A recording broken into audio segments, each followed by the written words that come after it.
Guerre fratricide, guerre civile, guerre qui a marqué à vie une génération et qui a laissé derrière elle de profondes blessures. Elle a débuté le 1er novembre 1954 par le meurtre d'un musulman. Elle s'est achevée dans un bain de sang et le massacre des Harkis. Harkis, Spahis sont les enfants de ceux qui se sont battus pour la France pendant la Première et la Deuxième Guerre mondiale. Ils se sont levés pour défendre leur famille, leur village, face à une rébellion qui agit par la terreur.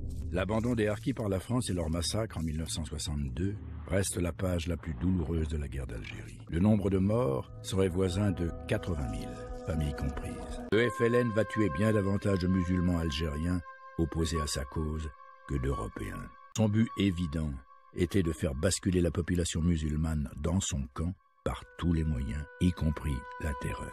Les premiers maquisards de novembre 1954 ont livré d'abord une guerre civile pour transformer tous les Algériens en étrangers à l'intérieur d'un territoire francisé. Pendant les premiers mois du conflit, la rébellion a recours délibérément à une stratégie de terreur. Cette prise en main de la population par le FLN va devenir atroce. On massacre les familles, on coupe le nez, les oreilles, les lèvres, pour faire des exemples.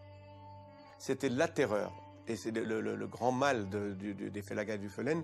FLN, quand il est arrivé, son premier geste, c'est de s'attaquer aux notables, aux médecins, aux instituteurs, brûler les écoles. Et ça, on ne le dit pas assez. Les paysans prennent les armes pour se défendre eux-mêmes. Ainsi prend naissance la première Arka. Voilà comment on devient Harki, tout simplement par la nécessité de se protéger face à un déferlement de violence. Début 1956, près d'1 millier de villageois qui s'étaient constitués en groupe d'autodéfense sont massacrés sur ordre d'Amirouche. Le point culminant sera atteint avec les massacres des civils à El Halia et Philippeville, dont la responsabilité incombe au FLN. À Katina, même les femmes prennent les armes. Ce sont les Harkettes, veuves dont les maris ont été assassinés, ou femmes dont les maris servent dans le groupe d'autodéfense du village. Les Harkettes seront toutes massacrées, comme leurs maris et leurs enfants.